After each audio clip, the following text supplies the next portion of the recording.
La trahison ça fait mal comme rien d'autre. Quand elle te trahit, c'est comme un coup de couteau en plein cœur. Mais voici une vérité difficile à accepter. La trahison n'est pas quelque chose à craindre, c'est quelque chose à comprendre. Les stoïciens comme Zénon de Citium, Marc Aurèle, Sénèque et Épictète connaissaient bien les dures réalités de la nature humaine. Ils savaient que le monde ne sera jamais parfait, que les gens te décevront et que la vie te mettra des obstacles à chaque tournant. Mais ce qu'ils savaient aussi et que tu dois apprendre, c'est que ta paix intérieure ne dépend pas du monde extérieur, mais de la façon dont tu choisis d'y réagir. Quand elle te trahit, ne tombe pas dans le piège de la colère et de l'apitoiement. Ne laisse pas ces paroles contrôler tes émotions. Crois-moi, il y a une force dans le détachement. Il y a de la sagesse à ne pas laisser les actions des autres troubler ta sérénité intérieure.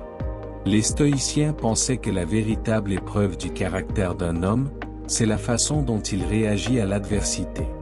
Et quand elle te trahit, c'est ton épreuve.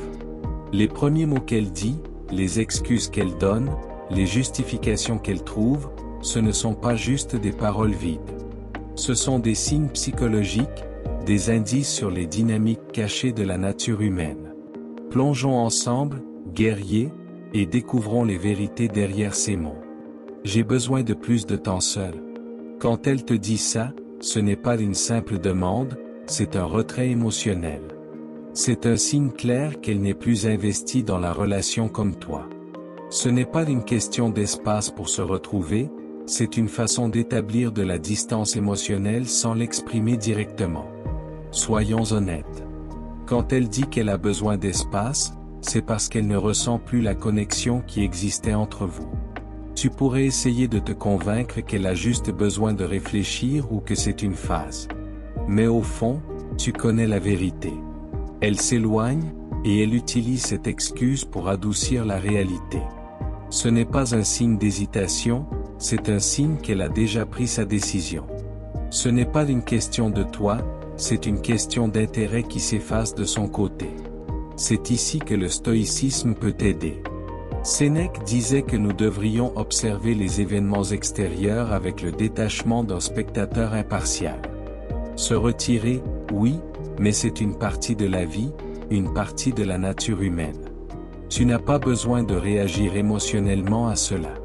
Tu n'as pas à la poursuivre, à la supplier ou à essayer de réparer ce qui est déjà brisé.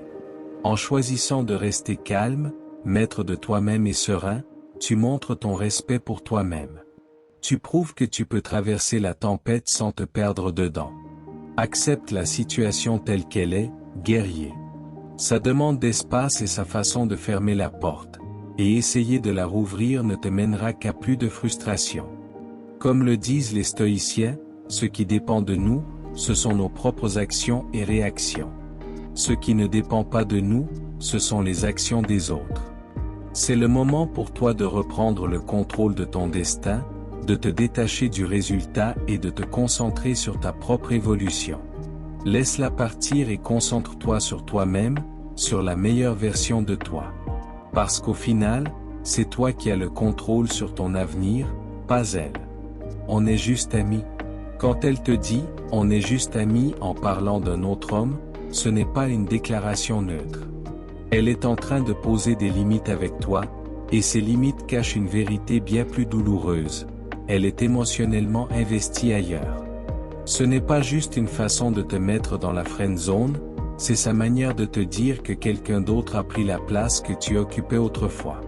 Voici la dure vérité, elle te fait comprendre qu'elle n'est plus intéressée. Et plus tu essaies de la convaincre du contraire, plus tu te rends compte à quel point elle accorde peu d'importance à tes sentiments.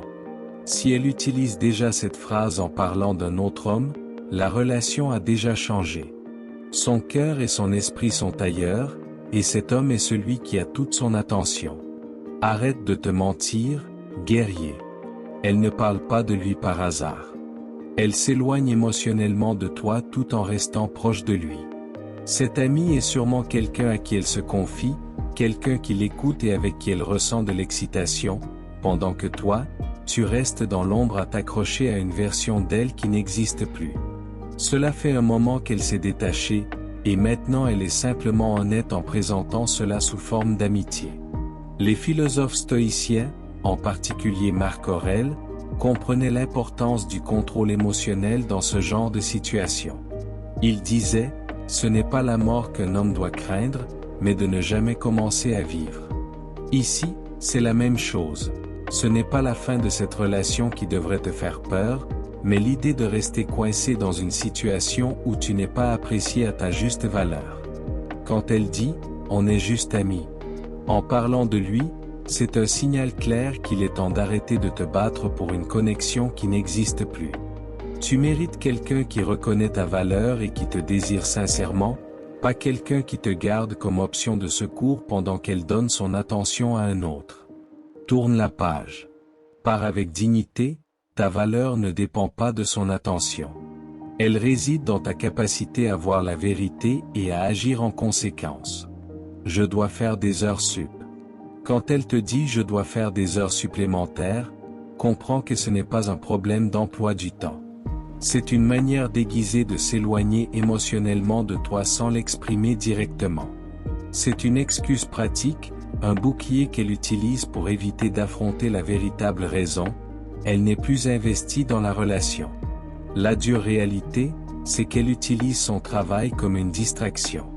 Dire qu'on est occupé par le boulot ne soulève pas de soupçons et ne demande aucune justification.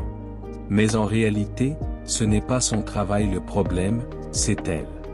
Si elle tenait vraiment à toi, elle trouverait du temps pour toi, peu importe à quel point son emploi du temps est chargé. Les gens font toujours du temps pour ce qui compte pour eux. Et toi, tu as cessé de compter. Ce n'est pas juste une question d'heures tardives au bureau ou de week-end de travail. C'est un retrait émotionnel qui se joue en arrière-plan. Elle ne travaille pas plus, elle travaille à s'éloigner. Elle cherche une porte de sortie sans avoir à affronter le conflit et t'avouer qu'elle n'est plus intéressée. Dans la philosophie stoïcienne, nous savons que la vie est remplie d'événements extérieurs hors de notre contrôle, mais ce que nous contrôlons, c'est notre réaction. Alors, quand elle te sort l'excuse des heures sup, ne laisse pas cela t'ébranler. La situation est claire, elle s'éloigne émotionnellement. C'est son choix, et cela n'a rien à voir avec ta valeur. Ta paix intérieure ne doit jamais être troublée par quelqu'un qui refuse d'être honnête avec toi. Ne perds pas ton énergie à douter de toi-même. Quand elle dit « je dois faire des heures supplémentaires », prends du recul, vois la vérité en face et ne la laisse pas éviter la conversation inévitable. Quelqu'un d'autre me comprend vraiment. Quand elle te dit « quelqu'un d'autre me comprend vraiment », ne tombe pas dans le piège. Ce n'est pas une simple remarque anodine. C'est le début de sa stratégie pour partir. C'est sa manière de te dire qu'elle a déjà pris ses distances émotionnellement. Elle ne cherche pas à justifier ses actes. Elle essaie de justifier sa trahison. La réalité, c'est qu'elle est déjà investie ailleurs, et ce n'est plus avec toi qu'elle cherche à se connecter. Réfléchis, si quelqu'un la comprenait vraiment, aurait-elle besoin de te le dire? Non. Cette phrase n'est pas juste une réflexion sur une connexion profonde avec quelqu'un d'autre. C'est une déclaration de son détachement émotionnel vis-à-vis de toi. Elle est déjà en train de te tromper émotionnellement et elle te prépare doucement à l'inévitable rejet. La vérité est dure. Quand une femme dit ça, elle t'offre une sortie déguisée. Elle essaie de minimiser sa propre douleur et sa culpabilité en t'annonçant la nouvelle avec douceur. Mais soyons clairs, ce n'est pas juste une question de trouver quelqu'un qui la comprend mieux. C'est un choix. Un choix de se confier à quelqu'un d'autre, de donner son attention à quelqu'un d'autre, de combler son vide émotionnel avec quelqu'un d'autre. C'est une trahison de ta confiance, tout simplement. Un homme de valeur voit la vérité en face. Un homme qui connaît sa valeur comprend immédiatement ce qui se passe, c'est de la manipulation. Elle prépare son départ et met la faute sur toi en prétendant que tu ne la comprends pas, alors qu'en réalité, elle s'est déjà détachée émotionnellement. Cette phrase n'est ni un signe d'amour ni un appel à la compréhension. Marc Aurèle, maître stoïcien du self-control, te rappellerait de ne pas te laisser aveugler par ce jeu émotionnel. Tu ne peux pas contrôler les actions des autres, seulement la façon dont tu y réagis. Sa trahison émotionnelle ne reflète pas ta valeur. C'est plutôt le signe de son incapacité à s'engager, de son échec à entretenir une relation qui avait du sens. Un homme de valeur ne quémande ni attention ni validation. Il reconnaît quand quelqu'un est déjà perdu pour lui sur le plan émotionnel et avance avec force et clarté. La vérité est simple. Quand elle dit que quelqu'un d'autre me comprend vraiment, ce n'est pas une invitation à te battre pour elle. C'est une confession déguisée qu'elle a déjà choisi quelqu'un d'autre, que ce soit sur le plan émotionnel ou physique, et qu'elle a simplement peur de l'admettre franchement. Il est temps d'arrêter de courir après quelqu'un qui ne veut pas rester. Un homme qui connaît sa valeur ne perd pas son temps à attendre quelqu'un qui est déjà parti dans sa tête. Tu es trop bien pour moi. Quand elle te dit que tu es trop bien pour moi, comprends que ce n'est qu'un masque qui cache ce qui se passe vraiment. Elle est en train de se détacher émotionnellement. Ne te laisse pas tromper, c'est le premier signe de sa trahison. Ce n'est pas un compliment, ni une preuve d'humilité. Ce qu'elle fait en réalité, c'est rejeter la faute sur toi pour détourner l'attention de son propre échec à répondre à tes attentes. La vérité, tu es trop bien pour moi, est un aveu qu'elle ne veut plus faire d'efforts. Elle se sent inférieure et, au lieu d'affronter ses propres insécurités, elle les projette sur toi. C'est une excuse pour justifier son comportement. Un comportement qui, au fond, la pousse lentement vers la trahison. Elle est en train de préparer le terrain pour que tu acceptes la distance émotionnelle qu'elle a déjà instaurée. Quand une femme commence à s'éloigner, elle n'a souvent pas le courage de dire directement « je ne suis plus intéressé » ou « je vois quelqu'un d'autre ». Alors, elle te sort cette phrase pour masquer la réalité. Tu es trop bien pour moi, une illusion. Quand elle te dit que tu es trop bien pour moi, elle essaie de te faire croire qu'elle te rend service en s'éloignant. Mais la vérité, c'est qu'elle fuit. Les stoïciens avaient compris une chose essentielle. Ne laisse pas les événements extérieurs troubler ta paix intérieure. Ces paroles ne te définissent pas. Comme l'a écrit Marc Aurèle, le bonheur de ta vie dépend de la qualité de tes pensées. Ne laisse pas sa trahison t'ébranler. Ce n'est pas toi le problème, c'est elle. C'est elle qui est perdue dans ses insécurités pendant que toi, tu restes stable, émotionnellement fort. Un homme de valeur ne court pas après quelqu'un qui ne sait pas l'apprécier. Il ne cherche pas à convaincre, il ne supplie pas. Il sait ce qu'il vaut et ne baisse jamais ses standards. La réponse stoïcienne est simple.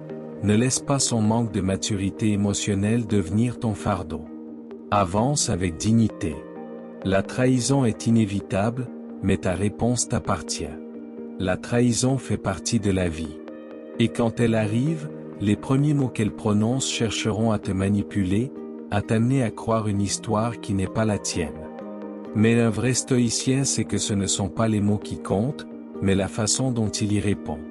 Ce qui fait mal, ce n'est pas l'acte de trahison en lui-même, c'est l'histoire qu'on se raconte à son sujet. Souviens-toi, la douleur est temporaire. Ce qui compte, c'est ce que tu fais après. Vas-tu te laisser briser ou vas-tu te relever, plus fort que jamais?